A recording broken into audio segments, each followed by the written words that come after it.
आपण पाहतोय की पाटील गटाचे प्रवक्ते सुनील तळेकर हे वारंवार बागल गटावर बोललेले आपण पाहतो। मला या संदर्भात सांगायचं आहे की आता त्यांच्यापुढे बाकीचे प्रश्न आहेत, पण ते आवर्जून आदिनाथवरच चर्चा करतात सारखी। आदिनाथचं बागलांनी वाटोळ केलं, आदिनाथच्या बाबतीत बागलांनी उत्तर दिलं पाहिजे। तर आम्हाला एवढंच सांगायचं आहे की तालुक्यात अनेक प्रश्न आहेत आता सध्या, त्यांच्याकडे आमदारकी त्यांच्या नेत्यांच्याकडे। आता दुष्काळाचं भयानक प्रश्न तालुक्यात निर्माण झालेला आहे। दुष्काळावर बोलत नाहीत, तालुक्यातल्या विकास कामांवर बोलत नाहीत, बाकीच्या कुठल्या प्रश्नांवर बोलत नाहीत। उठलं की ते आदिनाथवर बोलतात। तर आदिनाथची सत्ता बी लोकांनी त्यांच्याकडे दिली। ज्यावेळेस सत्ता पाहिजे होती त्यावेळेस त्यांनी बागलांकडे मागणी केली आम्हाला सहकार्य करा म्हणून। तर आता आदिनाथ त्यांच्याकडे लोकांनी बहुमताने दिलाय। त्यांनी आता काय निर्णय घ्यायचा, आदिनाथ कसा चालू करायचा हा विषय सोडून पाठीमागच्या प्रश्नांवरती बोलतात। मला त्यांना एक सांगायचं आहे की तुम्ही आता नियोजन कसं करणार, पाठीमागचं हे झालेलं म्हणजे नियोजन आता पुढं चालू कसा करणार आहे ह्या बाबतीत त्यांनी बोलायला पाहिजे। आणि राहिला प्रश्न की त्यांनी मध्ये ॲग्रोच्या बाबतीत नेत्यांवर आरोप केले की रोहित पवारांशी त्यांचा हे झालं, काहीतरी करारात काय झालं। तर तुम्हाला मी सांगतो की बागलांचा, दिग्विजय बागलांचा आणि रोहित पवारांचा काही विषय नव्हता त्याच्यात। तो विनाकारण त्यांनी आरोप केलेला आहे त्याच्यात। आणि आम्ही कारखाना चालू अवस्थेत सोडलेला आहे। आम्ही चालू केला कारखाना, चालू करून लोकांचं 3 दिवसात लोकांचं पेमेंट केलं, वाहतूकदाराचं पेमेंट केलं, कामगारांचं पेमेंट केलं, कुणा काटा पेमेंट केलं, तिसऱ्या दिवशी पेमेंट केलेलं। लोकांची आमच्याकडे कुणाचीही ओरड नव्हती। त्याच्यामुळं त्यांनी आमच्यावर आदिनाथच्या बाबतीत आदिनाथ कसा सुरू करायचा लोकांच्या ह्याच्यासाठी त्यांनी सांगावं। बाकीचं प्रश्न बागलांवर त्यांनी आता विनाकारण काय झालंय माहिती आहे का, आता ते आमदार असून त्यांच्यापेक्षा रश्मीदेवी बागल आणि दिग्विजय बागल हे शासन दरबारी पाठपुरावा करून तालुक्यात निधीचा प्रचंड निधी आणलेला आहे, करोडो रुपयांचा निधी आणलेला आहे। आणि आता परवाची बातमी 54 लाखाची कंदरच्या उद्घाटनाची, कालची 27 लाखाची वाशिंब्याची, आणि आता नेहमीच अशी उद्घाटनं होत राहणार आहेत। ती उद्घाटनं त्या बातम्या बघून ते व्हायबल झालेले आहेत। त्याच्यामुळं त्यांना आता कुठला तरी डायव्हर्ट करतात विषय ते। तर आता त्यांनी विकासाच्या कामावर बोललं पाहिजे ना। दहेगावचा प्रश्न आहे, रस्त्याचा प्रश्न आहे, हा नगर टेंभुर्णी, कारखानदारी आहेत, MIDC आहेत, ह्याच्यावर बोललं पाहिजे ना। बागल गटाने आदिनाथ सहकारी कारखान्याला आमदार नाना पाटील यांना सहकार्य केलं होतं, परंतु तरी देखील बागल गटावर का टीका केली जाते काय? आता काय झालंय, कालच्या जिल्हा परिषद पंचायत समितीला आदरणीय जयवंतराव जगताप भाऊ, संजय मामा जगताप, सुभाष आबा असतील, आपलं संजय मामा शिंदे असतील, बागल गट असेल, सगळी एकत्र आलेली आणि विकासाला खऱ्या अर्थाने आता सुरुवात झालेली जिल्हा परिषद पंचायत समितीच्या मार्फत। त्याच्यामुळं त्यांना काहीतरी त्याची कावीळ झाल्याने दिसते।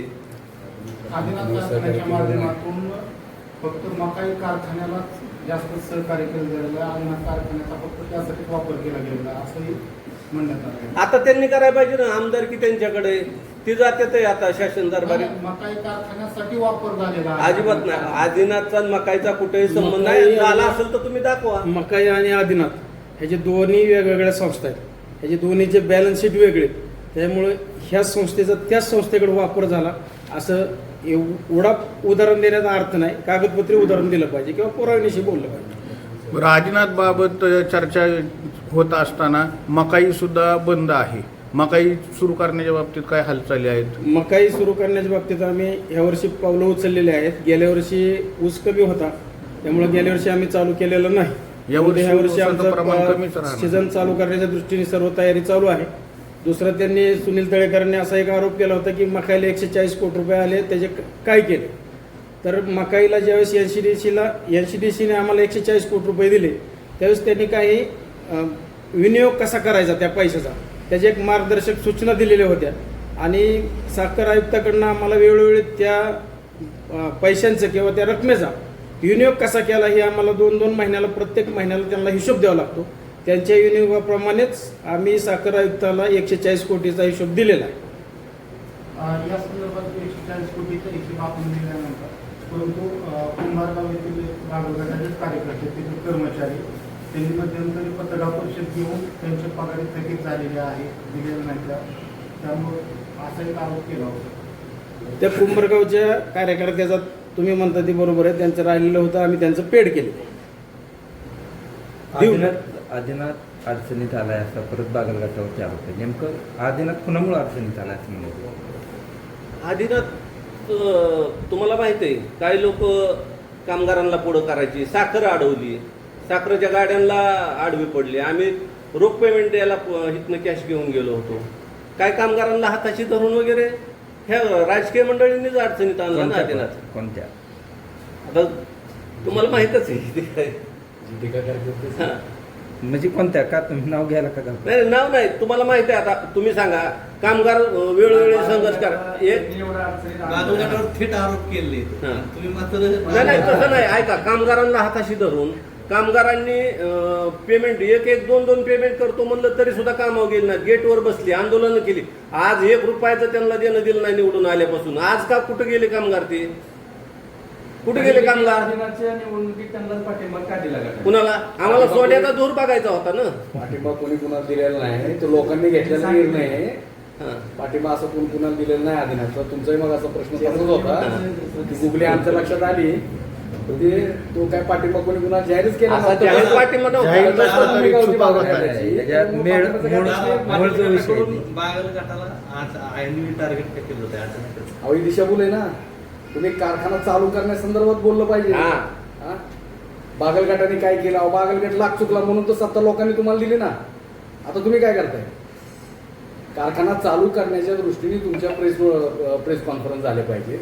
त्या संदर्भात तुमची काय वाटचाल आहे ही तुम्ही सांगितलं पाहिजे लोकांना, सभासदांना. बागलघाटाने हे केलं, बागलघाटाने ते केलं, याला काय अर्थ नाही ना. टीका टिप्पणी करण्यापेक्षा त्यांनी आज कारखाना चालू करावा, तालुक्यातल्या जनतेला सोन्याचा दूर दाखवावा, चांगला कारखाना चांगल्या प्रकारे चालून योग्य उत्तर द्या. चालवण्यासाठी योग्य पर्याय काय असेल? दोन्ही कारखाने भाडेतत्वावर देणे, विक्री होणे. जर चालवायचं असेल तर ज्याच्या त्याच्या संस्थेचा जनतेने विचार केला पाहिजे. आम्ही आमचा मकाई कारखाना आम्ही आमच्या स्वबळावरच चालू करत आहोत आणि त्यांनी ठरवलं पाहिजे की कसा चालू करायचा. ते विद्यमान आमदार आहे. या गळीत हंगामात मकाई चालू होईल. ह्या गळीत हंगामात आम्ही मकाई चालू करत आहोत. आदिनाथ पुढं भविष्य काय असेल? आता परत दुसरा लिलावाला काल 16 तारखेपर्यंत टाइम मिळाला. 22 तारखेला लिलावाची हे होती, तारीख होती. त्याच्यावर ॲग्रोनी वगैरे स्टे घेऊन 4 तारीख कालची पडली होती. कालच्या 4 तारखेला मला वाटतं उद्याच्या 16पर्यंत कंटिन्यू स्टे मिळालं. आता पुढं काय होते काय माहिती, होत नाही. म्हणजे चालू कसा केला पाहिजे कारखाना? चालू ह्यांनी तुम्ही प्रयत्न chairman केलं तर चालू होतं काय ना. केले पाहिजे? तुम्ही चेअरमन होता. शासन दरबारी पळवून त्याला आपण काय केलं होतं, आपल्या वेळेस बी आला होता, MSC बँकेने स्टे आणला होता. पण आपण त्यावेळेस साखर विक्री करून साखर विक्रीतनं 40 कोटी रुपये भरले होते आपण त्यावेळेस. आणि 40 कोटी भरून आपण कंटिन्यू करून घेतलं होतं. OTS मध्ये कारखाना आणला होता. 63 कोटीला आपण कारखाना OTS केला होता. तर आता तिथनं पुढचे हप्ते परत आम्ही त्या काळात भरले 40 कोटी. आणि नंतरचे जे हप्ते ते आम्ही कारखाना चालू केला. कारखाना चालू करून तुमच्या सगळ्यांच्या समोर सगळ्यांचे पेमेंट वगैरे सगळे रेग्युलर झालेले. आणि तिथनं परत प्रशासक आलं. तिथनं पुढे आमची जबाबदारी संपली होती ना. मध्यंतरी ज्यावेळी आपण सांगितलं की आता कारखान्यात परंतु आता दादाजी पण सांगितलं की बागलघाट चुकला, ती चुकल्यामुळे चूक काय मी मान्य केलेली नाही, ते म्हणत नाही. परंतु त्यामुळे पाटील गटाकडे कारखाना दिला गेलेला आहे शेतकरी सभासदांनी. तर त्या अनुषंगाने मध्यंतरी या निवडणुकीच्या दरम्यान काय क्लिप व्हायरल होत होत्या पाटील गटात मतदान करण्यासंदर्भात काहीतरी, त्या संदर्भात कोणत्यावर परत त्यांचं म्हणणं आहे की निवडणुकीच्या काळामध्ये नेत्यांनी ह्या गटाला मतदान करावं अशा क्लिप व्हायरल होत होत्या. त्या संदर्भात काय? खोडसाळपणाने काही नालायक लोकांनी एकत्र येऊन तो प्रकार केलेला होता. सभासदांनी स्वतःचा निर्णय मतरूपात दाखवलेला आहे ना. करमाळा तालुक्यात आदिनाथ कारखाना हा तालुक्याचं वैभव आहे. यासाठी जरी विरोधी गटाची सत्ता असली तरी एक करमाळा तालुक्याची वैभव म्हणून आदिनाथ कारखान्यात बोलले जातं. आपण सध्या आपला गट जो आहे तो सत्तेत आहात. आपण त्यासाठी काय सहकार्य करणार? 100% त्यांनी मग येऊ इकडे बनव दिदी साहेबांना नेत्यांना, चला आपण जाऊ मुख्यमंत्र्याकडे वगैरे. भाजपमध्ये आलं पाहिजे. नाही ह्यांच्या वरिष्ठ नाही, नेते निर्णय घेतील ना. नाही मी काय म्हणतोय की त्या नेतृत्वाने तालुक्याच्या म्हणायला पाहिजे की पातळीवर- आम्हाला सहकार्य करा, चला मुख्यमंत्र्याकडे. तुम्ही म्हणता की विधान परिषदेच्या निवडणुकीच्या दरम्यान सगळे एकत्र दिसत आहे, त्याच्या आदिनाथसाठी एकत्र यायला याल का? चांगल्या कामासाठी यायला अशा ऐका प्रकारचं चित्र दिसलं विधान तुम्ही- परिषदेच्या निमित्तानं. नाही शासन दरबारी जायला काहीच अडचण नाही. मुख्यमंत्र्याकडे दिदी साहेब जातील, आदिनाथच्या बाबतीत सहकार्य करा म्हणून सांगतील. पण जे हिथं नेतृत्व करतात त्यांनी म्हणलं पाहिजे ना, तुम्ही चला आम्ही येतो तुमच्या बरोबर. यासाठी टीका करत बसल्यावर विनाकारण कशी भावना होईल? कारखाना टीका करण्यापेक्षा चालू कसा होईल सगळ्याच्या सहकार्याने हे बघितलं याला पाहिजे ना. महत्त्व चालू होणे महत्वाचे आहे हा. आणि त्या दृष्टीने जे कारखाना सक्षमपणे चालवलेले ती सगळे एकत्र आहेत आत्ताच्या घडीला.